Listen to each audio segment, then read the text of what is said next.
Assalamualaikum warahmatullahi wabarakatuh. Puji syukur selalu kita panjatkan kehadirat Allah Subhanahu wa Ta'ala yang mana telah memberikan kita nikmat berupa nikmat kesehatan dan nikmat kesempatan sehingga kita dapat melaksanakan atau melakukan video presentasi walaupun secara online. Tak lupa pula sholawat dan salam selalu kita curahkan kepada junjungan besar kita Nabi Muhammad SAW yang mana beliau telah membawa kita dari zaman jahiliyah menuju zaman terang benderang seperti sekarang ini. Sebelumnya terima kasih kepada Bapak Amindara SEM SC AKCA selaku dosen pengampu mata kuliah akuntansi manajemen dan juga kepada teman-teman yang berkesempatan untuk dapat bergabung untuk melihat presentasi kami pada hari ini. Sebelum masuk pada presentasi, izinkan saya memperkenalkan anggota kelompok saya yang mana saya sendiri yaitu Astuti Kenau selaku moderator, dan juga ada pemateri-pemateri dari kelompok kami yaitu ada Nur Fenti Ade, ada Melani Wulandari, Safrina Maryam Anwar, Ratmi Kabir, Devita Uma Ternate, Dewi Kumala Husni Abdullah, dan Faiza Besya Abu Bakar. Nah, itulah perkenalan singkat anggota kelompok kami. Di sini kami akan membahas mengenai manajemen persediaan. Nah, Manajemen persediaan menurut Harsanto sendiri yaitu di mana manajemen persediaan ialah serangkaian keputusan atau kebijakan sebuah perusahaan dengan tujuan untuk memastikan perusahaan dapat menyediakan persediaan yang bermutu seperti jumlah dan waktu tertentu. Di mana manajemen persediaan sendiri merupakan salah satu bagian dari perusahaan. Bagian tersebut berfungsi untuk menjaga dan mengatur persediaan yang dimiliki suatu perusahaan. Hal ini mencakup pengelolaan bahan mentah, komponen, dan produk jadi, serta pengundangan dan pemrosesan barang-barang tersebut. Di mana beberapa aktivitas yang dilakukan dalam manajemen persediaan adalah mulai dari cara memperoleh persediaan tersebut, menyimpan persediaan tersebut, hingga persediaan tersebut dimanfaatkan. Fungsi persediaan manajemen yang mana yang pertama mengantisipasi kekurangan persediaan.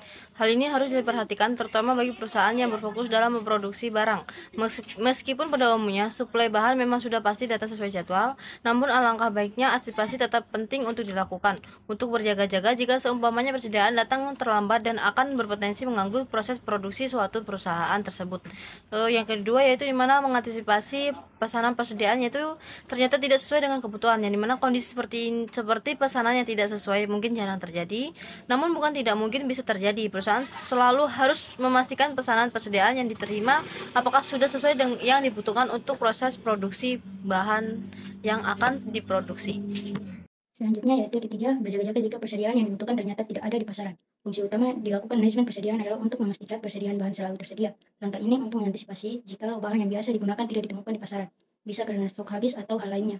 Lalu yang keempat, menjamin lancarnya proses produksi, terutama bagi perusahaan yang berfokus dalam memproduksi barang. Proses produksi harus dipastikan tetap berjalan. Hal ini dikarenakan supaya tetap bisa meraih keuntungan dan menyediakan kebutuhan bagi konsumen. Oleh karena itu, inventory management ini sangat penting demi menjaga persediaan supaya tetap bisa diproduksi. Selanjutnya yaitu biaya yang terkait persediaan. Yang pertama, biaya pemesanan. Biaya-biaya untuk menetapkan dan menerima sebuah pesanan. Contoh biaya pemesanan adalah biaya pemrosesan pesan, biaya untuk staf administrasi dan dokumen-dokumen, biaya asuransi untuk pengiriman, dan biaya menurunkan dan menerima pemesanan. Yang kedua, biaya penyimpanan. Biaya-biaya untuk pemeliharaan dan menyimpan persediaan. Contohnya adalah biaya asuransi, pajak atas persediaan, keuangan, biaya perubahan dari dana yang terkait di persediaan, biaya pengenaan, dan tempat penyimpanan. Yang ketiga yaitu biaya karena kehabisan tersedia. Biaya karena produk tidak tersedia saat diminta oleh seorang pelanggan, atau biaya karena tidak memiliki bahan baku saat diperlukan untuk produksi. Contohnya adalah kehilangan penjualan, baik saat ini maupun pada masa mendatang. Biaya mempercepat produksi, bahan transportasi yang meningkat, lembur, dan sebagainya. Dan biaya terganggunya produksi, misalnya para pekerja yang menganggur. Selanjutnya yaitu pendekatan metode manajemen persediaan. Yang pertama terdapat metode economic order quantity atau model persediaan tradisional, yang dimana merupakan salah satu metode pengelolaan persediaan dengan cara membeli persediaan sesuai dengan pesanan yang diterima. Misalnya, perusahaan mendapatkan pesanan, sudah ditentukan oleh pemesan berapa jumlah pesanan, spesifikasi, serta waktu kapan harus selesai. Dengan begitu, perusahaan akan memperhitungkan berbagai hal, termasuk tentang berapa kebutuhan bahan, spesifikasi, serta berapa harga bahan baku untuk memenuhi pesanan tersebut. Jadi nanti sudah jelas berapa kebutuhan dan nominalnya, serta perusahaan memutuskan untuk menyimpan persediaan. Dua pertanyaan dasar yang harus diajukan yaitu yang pertama, berapa jumlah yang harus dipesan, dan yang kedua, kapan pesanan seharusnya ditempatkan. Selanjutnya, asumsikan bahwa permintaan sudah diketahui. Dalam memilih kuantitas yang dipesan, para manajer cukup memperhatikan biaya pemesanan dan biaya penyimpanan. Untuk menghitung kedua biaya tersebut, terdapat rumus total biaya terkait persediaan sama dengan biaya pemesanan ditambah biaya penyimpanan jumlah pemesanan per tahun dikali dengan biaya menempatkan sebuah pesanan. Sedangkan untuk jumlah unit persediaan rata-rata sama dengan jumlah yang dipesan dibagi 2. Untuk biaya penyimpanan, yaitu biaya penyimpanan sama dengan jumlah unit persediaan rata-rata dikali biaya penyimpanan 1 unit persediaan. Baik, materi selanjutnya yaitu contoh kasus, di mana contoh kasusnya yaitu Mal A Cars Inc. menjual beberapa merek mobil dan menyediakan layanan purna jual untuk merek-merek mobil tersebut. Suku cadang X7B digunakan untuk memperbaiki pompa air. Setiap tahun 10.000 unit suku cadang X7B digunakan. Saat ini suku cadang tersebut dibeli dari pemasok di luar perusahaan. Jumlah unit yang dibeli setiap pemesanan adalah 1.000 unit. Biaya untuk menempatkan setiap pesanan bagi Mal A Cars adalah $25 dan biaya penyimpanannya $2 per suku cadang per tahun. Diminta nomor 1, berapa jumlah pemesanan untuk suku cadang X7B yang ditempatkan oleh Mal A Cars per tahun. Yang kedua, berapakah total biaya pemesanan suku cadang X7B per tahun. Dan yang ketiga, berapa total biaya penyimpanan suku cadang X7B per tahun. Dan yang terakhir keempat, berapa total biaya dari kebijakan persediaan Mal A Cars untuk suku cadang X7B per tahun. Nah, kita masuk pada penyelesaiannya. Di mana penyelesaiannya nomor 1 yaitu dicari jumlah pesanan. Maka formula untuk jumlah pesanan yaitu jumlah unit yang digunakan dalam setahun dibagi dengan jumlah unit setiap kali pesanan di tempat. Di sini diketahui jumlah unit yang digunakan dalam setahun yaitu sebesar 10.000 unit, kemudian jumlah unit setiap kali pesan di tempat yaitu 1.000 unit. Maka 10.000 unit dibagi dengan 1.000 unit hasilnya 10 pesanan per tahun. Kemudian yang kedua dicari total biaya pemesanan, di mana formulanya yaitu jumlah pemesan dikali dengan biaya per pemesan, di mana di sini jumlah pemesan yaitu 10 pemesan dikali dengan biaya per pemesanan $25, maka 10 pemesan dikali $25 hasilnya $25. Kemudian yang ketiga dicari total biaya penyimpanan. Di sini formulanya jumlah unit dalam persediaan rata-rata dikali dengan biaya penyimpanan 1 unit persediaan. Di sini jumlah unit dalam persediaan rata-rata yaitu sebesar 1.000 unit dibagi 2, kemudian dikali dengan biaya penyimpanan 1 unit persediaan yaitu $2, maka hasilnya $1.000. Kemudian untuk nomor 4 dicari total biaya terkait dengan persediaan, maka formulanya yaitu total biaya pemesanan ditambah dengan total biaya penyimpanan. Di sini total biaya pemesanan yaitu $250, kemudian ditambah dengan total biaya penyimpanan yaitu $1.000, maka hasilnya yaitu $1.250. Baiklah, di sini saya akan melanjutkan materi yaitu total biaya dari kebijakan Mal A Cars terkini adalah 1.250, yaitu 1.000 ditambah dengan 250. Namun kuantitas pemesanan sebanyak 1.000 dengan total biaya sebesar 1.250 mungkin bukan pilihan yang terbaik. Beberapa kuantitas pemesanan mungkin menghasilkan total biaya yang lebih rendah. Namun tujuannya adalah untuk menemukan kuantitas pemesanan yang akan meminimalkan total biaya. Nah, jumlah dalam kuantitas pemesanan dengan ukuran optimal disebut Economic Order Quantity. Oleh karena EOQ adalah kuantitas yang meminimalkan total biaya terkait dengan persediaan, sebuah formula menghitung EOQ adalah EOQ sama dengan 2 dikali CO dikali dengan D dibagi CC. EOQ adalah jumlah unit optimal yang dipesan pada suatu waktu, CO adalah biaya untuk menempatkan suatu pemesanan, D adalah permintaan tahun atas suatu produk dalam unit, dan CC adalah biaya penyimpanan suatu unit dalam persediaan dalam setahun.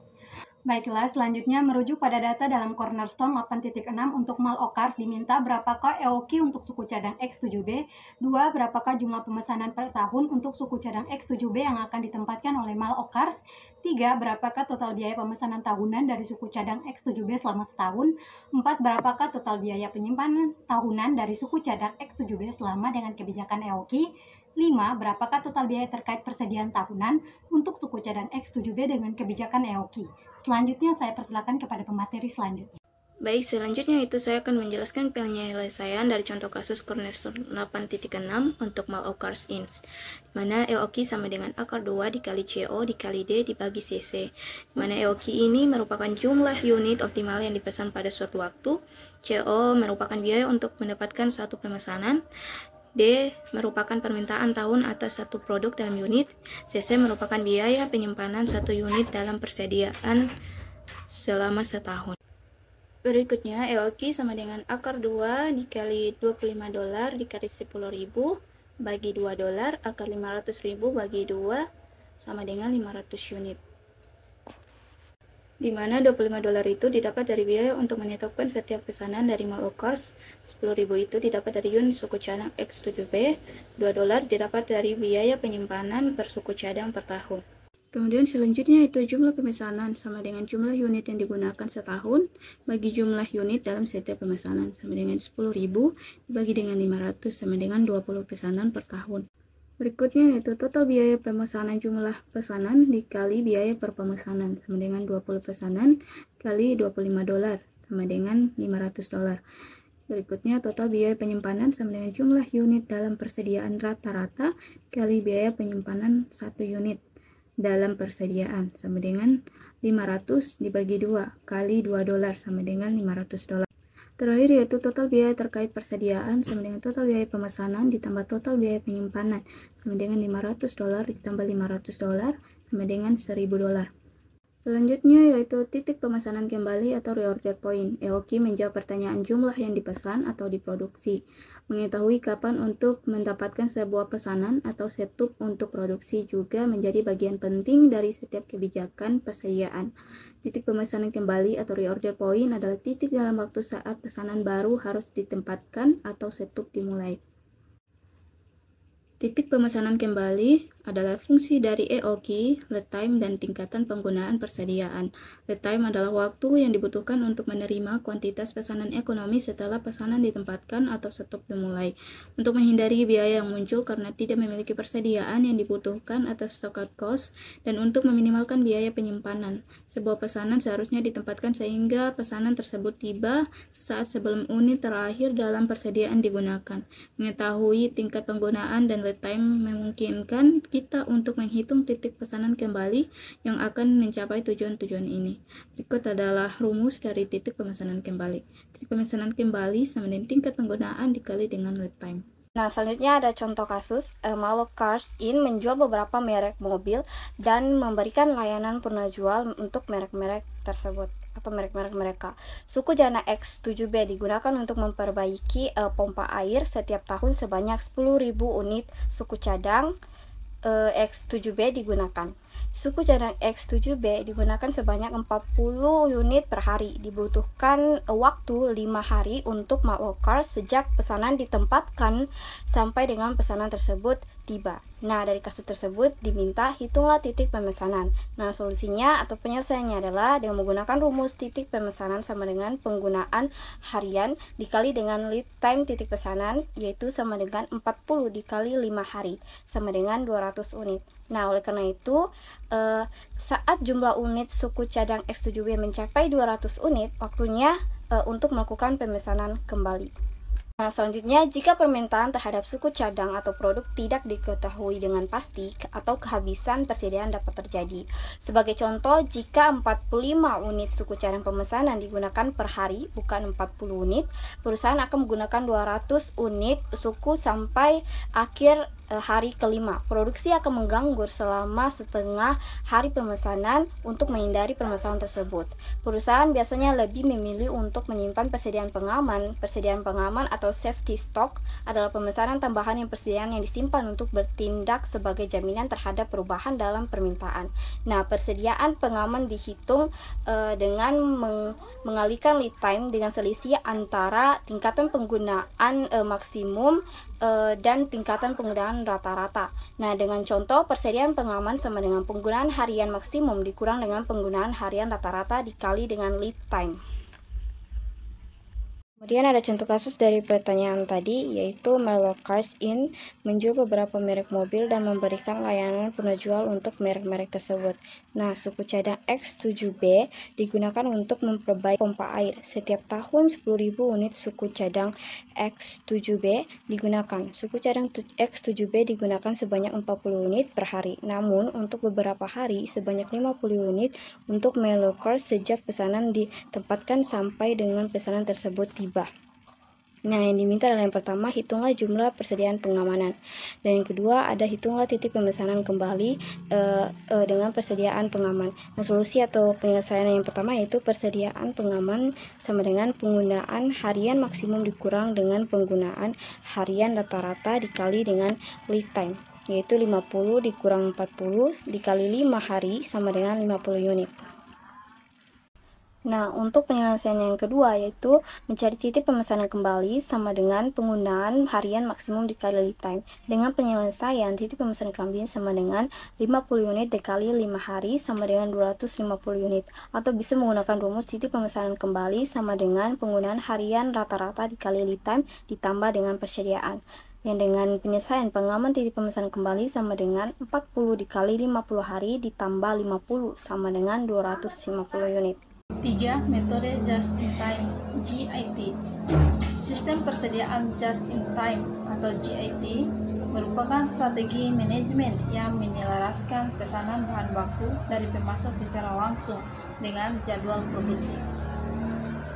Perusahaan menerapkan strategi inventaris ini untuk meningkatkan efisiensi dan mengurangi pemborosan dengan menerima barang hanya ketika mereka membutuhkannya untuk proses produksi, sehingga mengurangi biaya inventaris. Metode ini mengharuskan produsen memperkirakan permintaan secara akurat. Keuntungan dan kerugian JIT. Sistem inventaris JIT memiliki beberapa keunggulan dibandingkan model tradisional. Proses produksi berlangsung singkat, yang berarti produsen dapat dengan cepat berpindah dari satu produk ke produk lainnya. Selain itu, metode ini mengurangi biaya dengan meminimalkan kebutuhan gudang. Perusahaan juga mengeluarkan lebih sedikit uang untuk bahan mentah, karena mereka hanya membeli sumber daya yang cukup untuk membuat produk yang dipesan dan tidak lebih. Kerugian dari inventaris JIT melibatkan potensi gangguan dalam rantai pasokan. Jika pemasok bahan mentah mengalami gangguan dan tidak dapat mengirimkan barang dengan segera, hal ini dapat mengakibatkan terhentinya seluruh lini produksi. Pesanan barang yang tiba-tiba dan tidak terduga dapat menunda pengiriman produk jadi ke klien akhir. Selanjutnya, contoh JIT. Terkenal dengan sistem inventaris JIT, Toyota Motor Corporation memesan suku cadang hanya ketika menerima pesanan mobil baru. Meskipun perusahaan menerapkan metode ini pada tahun 1970-an, dibutuhkan waktu 20 tahun untuk menyempurnakannya. Sayangnya, sistem inventaris JIT Toyota hampir menyebabkan perusahaan tersebut terhenti pada bulan Februari 1997. Setelah kebakaran di pemasok suku cadang otomotif milik Jepang, Aisin menghancurkan kapasitasnya untuk memproduksi kartu P untuk kendaraan Toyota.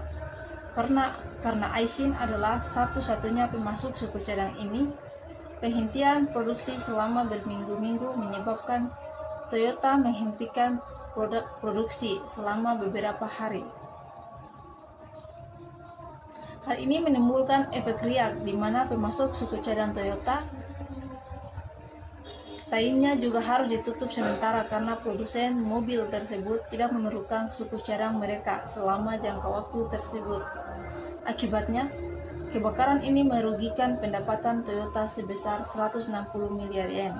Baiklah, mungkin itu saja yang dapat kelompok kami sampaikan pada video presentasi kali ini. Selanjutnya kita akan masuk pada forum diskusi.